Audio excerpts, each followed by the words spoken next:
Bliss is a state of being which emanates from and through our being. It is given to us as a gift, as a boon, as a sign, as a breadcrumb on the trail, because we are all in the darkwood. We are all in the darkwood. And we need to find the breadcrumb trail that leads us out of the darkwood and into the light. And that breadcrumb trail is laid out for us by our Divine Mother, who gives us all we need in this life. Yes, including all of our tests, trials, and ordeals, of course, but also all of those blessings, those boons, those moments, those gifts, those precious gifts, and those experiences of bliss.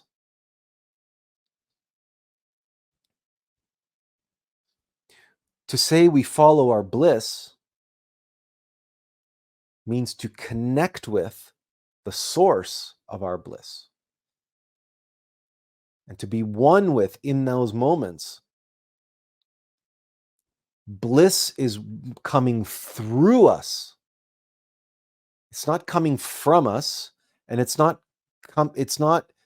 coming into us from the outside, although that is how most people experience bliss. They encounter some catalyst for their bliss. So they're traveling who knows where, anywhere in the world, and they come across some beautiful beach or scenery or mountain or valley or church or cathedral or painting. It doesn't matter. Or like artwork, craft work, anything, music. We're out and we're experiencing in the world, and then we have a moment, an encounter with something or someone. And in that moment, there's this spark takes place. And we connect to the divine. And we have this moment of discovery, this euphoric uh, uh, serendipitous and divine experience that catalyst connected us to. Suffering is our mechanical nature. Bliss, there's nothing mechanical about bliss. Zero. It's not pleasure. In no way, shape, or form should we confuse bliss and pleasure. Bliss is bliss. And we can talk about happiness and joy and peace. They're on a different level. Those are different categories of being. Bliss is a unique phenomenon. It is specific. It is unique. You can discern the difference. And anyone who has ever experienced what we would consider bliss know that it's different. It's a different category than just being happy or being content or being at peace or having joy. Now, for those who, let's say, their life's calling was to be a dancer, and the only thing they could ever imagine doing in their life was being a professional dancer, a professional ballroom dancer, or perhaps a dance instructor. And this was the be all and the end all of their existence. An individual who, if you were to tell them that beginning tomorrow you will never dance again, and you will never be able to dance again or have anything to do with dancing whatsoever. Tomorrow, you're cut off, and dancing will no longer be a part of your life. That individual would no longer have a reason for living. This is approaching now what constitutes bliss, an externalized or a worldly manifestation or expression of bliss. Because let's look at some of those other states of being for just one moment. Let's look at happiness, peace, and joy, and look at their antithesis. So we could say that the antithesis of peace is stress, right? Conflict of some kind, but conflict and or stress. Stress is a kind of conflict. Only stress is prolonged and acute, versus conflict, which can be very sudden and over very quickly, right? Like a fight or a war.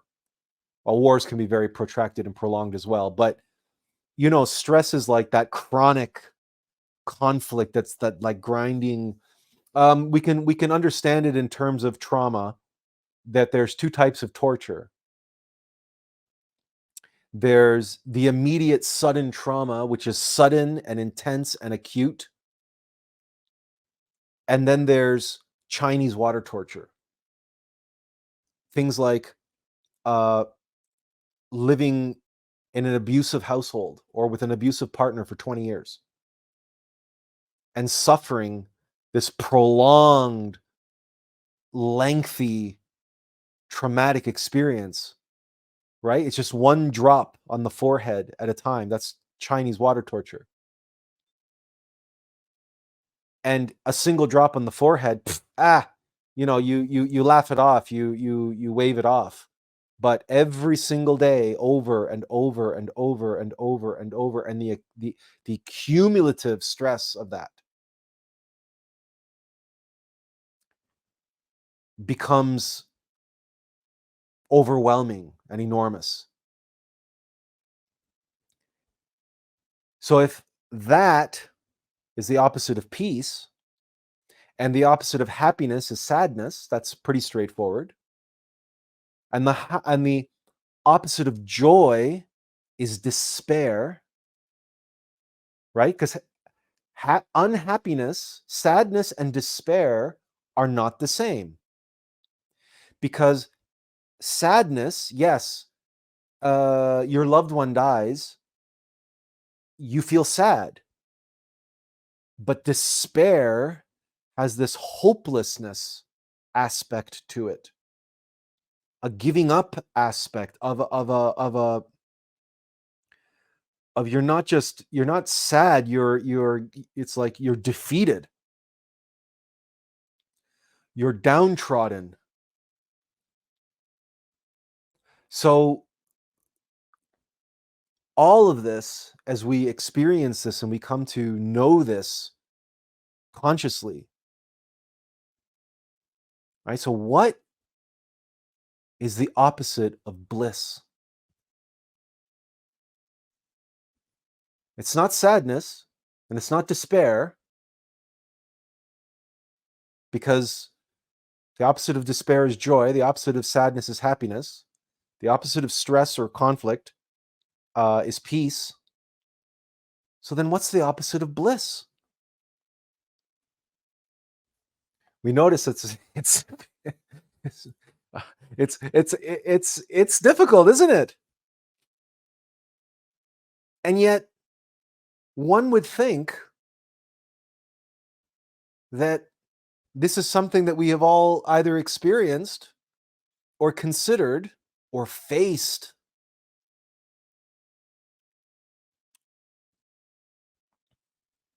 What is the opposite of bliss?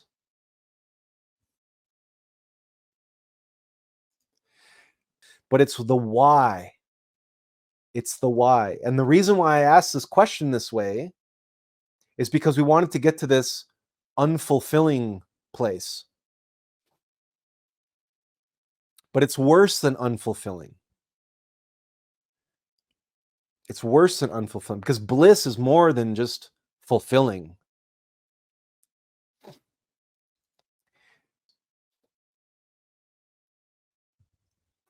A prolonged experience of feeling fulfilled in what you are applying yourself to. But again, that's still on our level, right? That's on the level of us, the mortal. Because when you're not following your bliss, you have a hole in your heart. There's an emptiness, and that's where this unfulfillment comes in. Your bliss is what fills the hole in your heart, what makes you feel complete and whole and fulfilled. Now, that's a problematic way to think about it, because as we began explaining at the very beginning, a lot of people confuse their bliss with stuff out there. And you know that the world is filled with people who are desperately trying to fill the hole in their heart. It doesn't matter how much money and power and influence and fame and collectibles or sexual partners or wives or territories they conquer. It doesn't matter. If you try to fill the hole in your heart from out there, you will constantly be unfulfilled, because we explained bliss comes from within. The hole in our heart is filled from within. What we do, our job, our work, is the catalyst, is the way that our bliss flows through us into the world. Our bliss is that work that fulfills us, because that was what we were born to do. That was what we were meant to do. And when you are doing what you were meant to do, you do it with such focus and drive and energy and attention and concentration that this magical thing happens, that what flows through you, through your hands, or through your words, or through your vocal cords if you're singing, or through your feet if you are dancing or doing ballet, or it doesn't matter. We have all of these capacities and capabilities. Or through your fingertips if maybe you're playing the piano, or you're typing, or you're writing by hand, or you're painting, or you're doing whatever, pottery, it doesn't matter. But you are allowing yourself to be moved, because when you are when you're doing something that's fulfilling, you're doing something that moves you. You are moved to do it in a way that nothing else that you do moves you in that way. There's nothing else anybody can dream up, or no other task that people are going to give you, that are going to bring the very, very best out of you.